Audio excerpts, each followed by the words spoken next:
Hey, welcome back to our series on Plato, and this is episode 8, I think.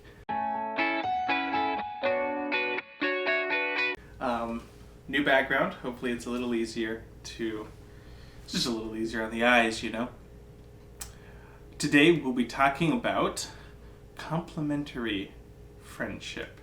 We ended the last video by basically coming to the conclusion that no one has friends, which was, that's a power move. But the question was, who can be friends? And we saw that the neutral and the good could be friends. That's what Plato comes to that conclusion.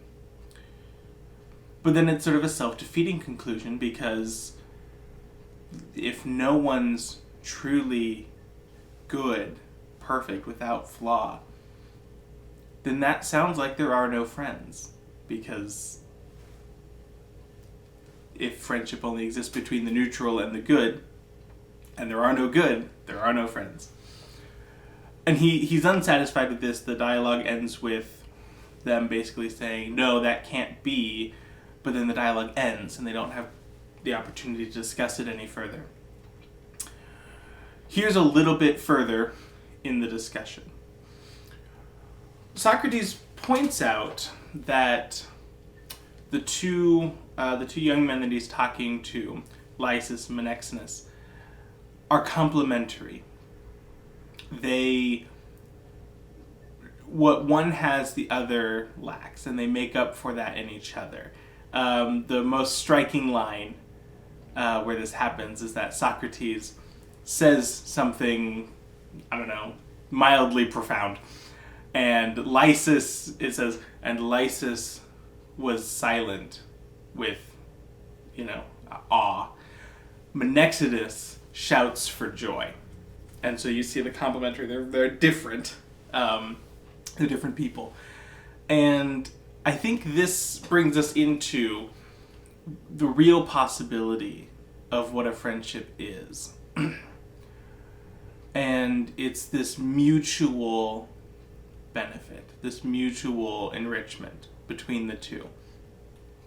If everyone is somewhere between good and evil, and in theory we're all striving for good, then the best course of action to take in some sense would be to surround yourself with those who are better than you in all of the areas of your deficiency.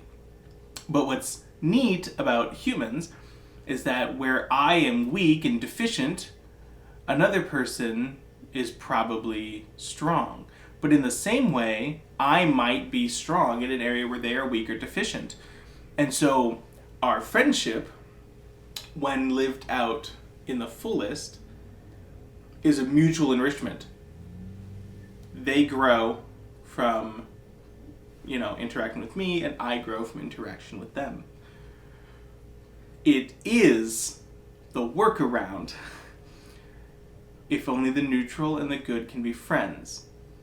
But what ends up having to be is we have to sort of expand our view of the human.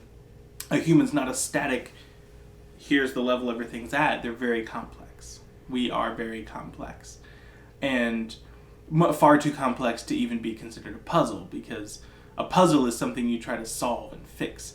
Humans are not something you try to solve and fix. Humans are something you try to love. They're not something, they're someone.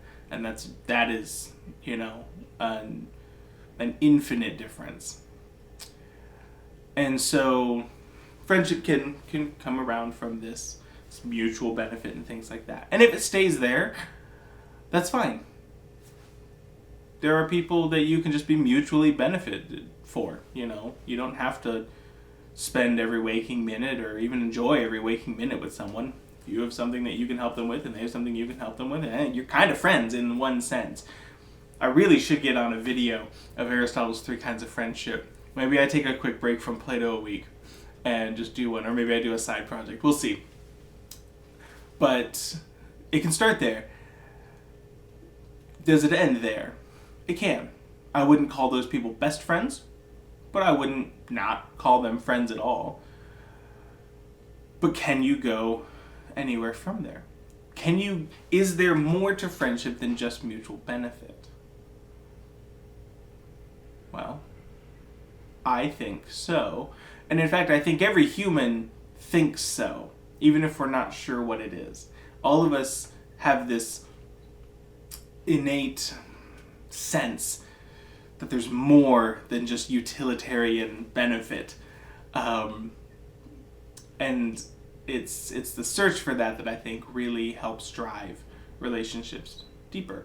We don't just want what the person can give us, and we don't just want to benefit them, in a utilitarian way. We want to know them. We want to have this communion with the other person. And that comes about through love. And there's a special definition of love. There's many definitions of love. There are many valid definitions of love that really capture its different sort of parts and pieces and the different kinds. The one I'd like to focus on for the rest of this video is one that is sort of most clearly defined in the writings of Thomas Aquinas. And he says, to love is to will the good of the other. And this sounds like mutual benefit, and it plays a role in that. But it's more. Mutual benefit is, by definition, mutual. And mutual means give and receive. Aquinas' definition goes a step further in generosity, because it's to will the good of the other. There's no reference to the subject. It's benefit for the other, with no need for any reciprocation. To love someone only because you are perceiving a benefit from them, while still good, you definitely should help people even if they're giving back to you, and there's nothing wrong with trading skills or anything like that, absolutely. But fundamentally, there's a deeper love. There's a more transformative love that just wills the good of the other and doesn't worry about the self. It doesn't worry about what they can get back. And that's the kind that lets friendship go deeper and allows it to progress beyond the very good first steps of proximity, mutual benefit, things like that. It can really develop into what is life-giving in many ways.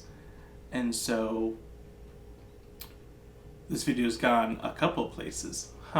So in a sense, what we're working with on Plato here is this idea of complementarity, this idea that I may not be perfect, but I am good in a way that you are neutral.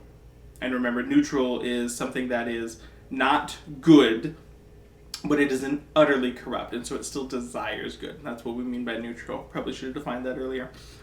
Ways that I am good, you are neutral. But ways that you are good, I am neutral. And so we can help each other get better. And then the way that those friendships become deeper and more life-giving is when each of them together are willing the good of the other. They're not concerned with receiving good themselves. They're giving the good to the other. And if you do that, in theory, if everyone was willing the good of the other at all times, I'll let you come up with the list in your head of all the problems we would no longer have. That being said, it's actually an okay segue into our next video, but I'm not going to tell you what it's about. Spoilers.